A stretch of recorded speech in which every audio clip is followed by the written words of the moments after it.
Hello everyone, welcome back to our mini blog. আজকে মামামি তোমাদের সাথে ব্লগটা স্টার্ট করে নিল আর দুজন মিলে রেডি হয়ে আজকে বেরিয়ে পড়েছে। আর হ্যাঁ, কোথায় যাচ্ছি বুঝতে পারছো না নিশ্চয়ই।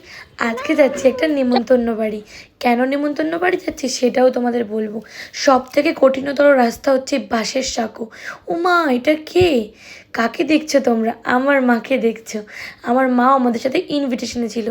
মার এই হাঁ করার কারণটা তোমরা নিশ্চয়ই তোমরা ভাবছো মা কেন হাঁ করেছিল।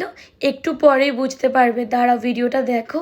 আমার মাম্মাম না দিদুকে দেখে হঠাৎ করে ভীষণভাবে চমকে উঠেছে, তার জন্য তখন থেকে হাঁ করেই রয়েছে। দেখো বলছি, মাম্মাম একটু ভিডিও তাকা, এদিকে পোজ দে।